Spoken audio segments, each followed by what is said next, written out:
परम मंगलमय परात्पर अखिलेश्वर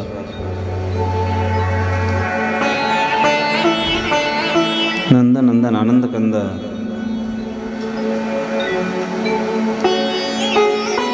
अकारण करुणा वरुणालय भक्तवांछा कल्पतरू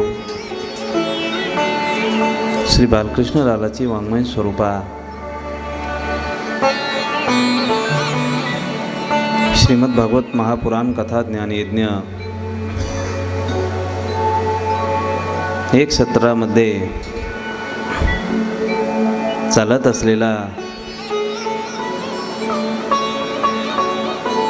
भक्तीचा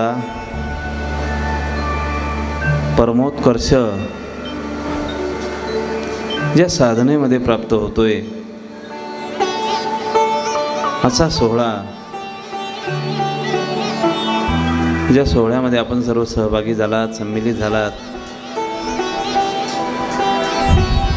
आपणा सर्वांना कोटी कोटी धन्यवाद. भगवान श्री सिद्धेश्वराचा पावन प्रांगण आणि त्यांच्याच कृपेने आपल्या सर्वांना ही कथा रसपान करण्याचं परमभाग्य प्राप्त होतंय.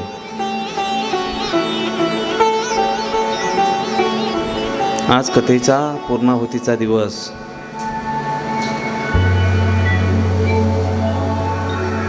परिपूर्ण कथा ग्रहण करण्यासाठी भगवंतांनी आपल्याला जे आयुष्य दिलेलं आहे ते अत्यंत मोलाचं आहे. ज्या शरीराचा, ज्या जीवनाचा क्षणभर भरवसा नाही, असं अनित्य असलेलं शरीर नित्य असलेल्या परमात्म्याचं चिंतन जेव्हा करताना अनित्य शरीराला सुद्धा किंमत येते. विश्व माऊली ज्ञानोबारांनी खूप गोड दृष्टांत दिलेले आहेत.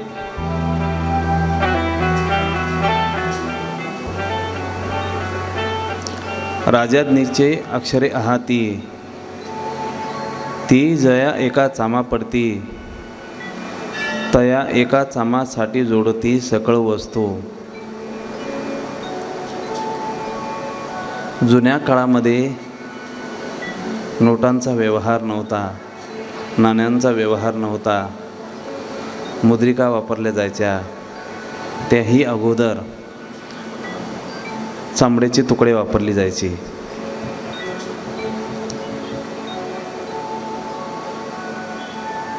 राजेशाहीमध्ये जेव्हा आपापसामध्ये जे व्यवहार घडायचे ते व्यवहार घडत असताना चामड्यावर राजाचा शिक्का पडायचा. तो शिक्का ज्या स्वरूपात असेल त्या स्वरूपात त्या चामड्याला किंमत प्राप्त व्हायची. जसं आज कागदावर 500 रुपयाचा शिक्का असेल तर किती रुपये त्याची किंमत वाढते की नाही, आणि त्याच कागदावर जर 50 रुपयाचा शिक्का पडला तर त्याची किंमत आपोआप कमी होते. बरोबर आहे ना? बरोबर आहे ना? जसा शिक्का पडेल तशी त्याची किंमत वाढते. हे चमडंच आहेत. आपला राजा परमात्मा आहेत. त्या परमात्म्याच्या नामाचा शिक्का एकदा याच्यावर पडलात ना, ह्याच शरीराची किंमत खूप वाढते, खूप वाढते. ह्याच चमड्याला खूप किंमत येते. नाहीतर शरीर दुःखाचे कोठार, शरीर रोगाचे भांडार, शरीर दुर्गंधीचे थार, नाही अपवित्र शरीर ऐसे. अशा अपवित्र शरीराकडनं पवित्र अशा परमात्म्याचं चिंतन जेव्हा होतं तेव्हा ते अपवित्र शरीरसुद्धा पुनीत पावन होतं. म्हणून त्याच अपवित्र देहाला पुनीत करण्यासाठी, पवित्र करण्यासाठी, पावन करण्यासाठी आपल्याकडनं काय घडलं पाहिजे? भगवंताचं भजन घडलं पाहिजे. भगवंताचं भजन घडलं पाहिजे. सर्वांनी हाताने टाळी आणि भगवंताचं नामचिंतन आपल्या मुखामध्ये करायचं आहे. जय हो.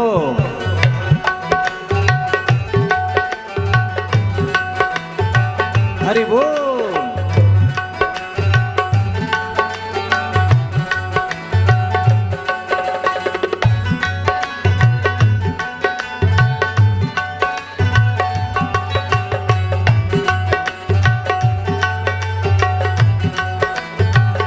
जय हो.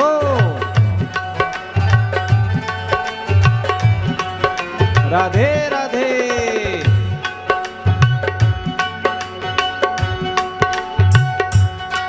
श्री राधे राधे गोविंद गोविंद राधे. राधे राधे राधे राधे गोविंद गोविंद राधे. श्री राधे राधे गोविंद गोविंद राधे. श्री राधे राधे राधे राधे गोविंद गोविंद राधे. सर्वांनी बोला. ज्यांना हात आहे त्यांनी टाळी वाजवा. ज्यांना बोलता येतं त्यांनी त्याच भगवंताचं नाम घ्या. ज्यांना बोलता येत नाही त्यांनी प्रयत्न करा. मुखम करोति वाचालम पंगुम लंघयते गिरिं यत् कृपातमहं वंदे परमानंद माधवम. त्याच भगवंताला पुन्हा पुन्हा विनंती करून त्याच भजनाच्या निनादामध्ये आपलं जीवन परिपूर्ण करून घ्या. राधे राधे गोविंद गोविंद राधे. गोविंद राधे. राधे राधे राधे राधे गोविंद गोविंद राधे. श्री राधे राधे राधे राधे गोविंद गोविंद राधे.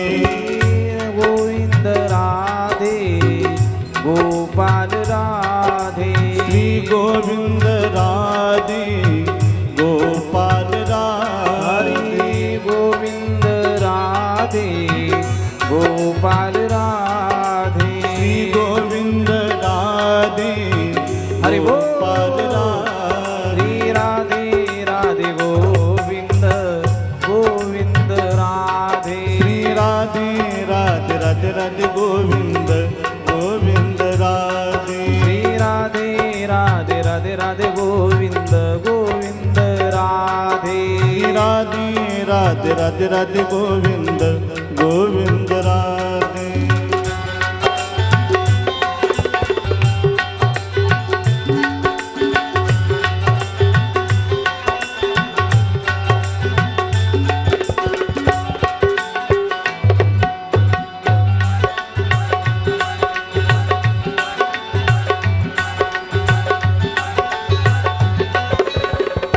गोविंद राधे गोपाल राधे.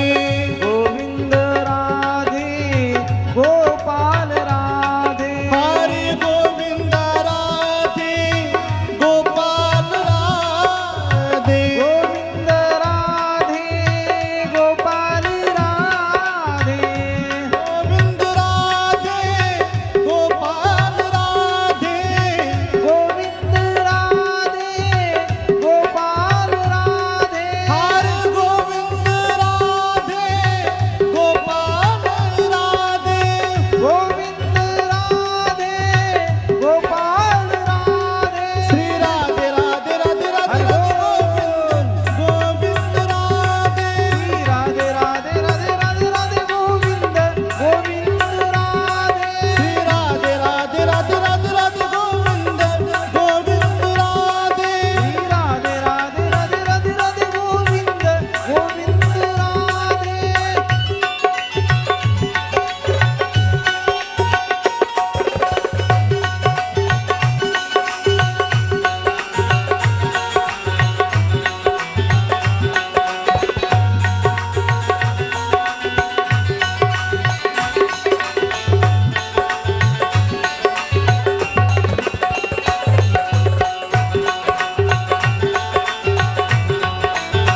जय हो.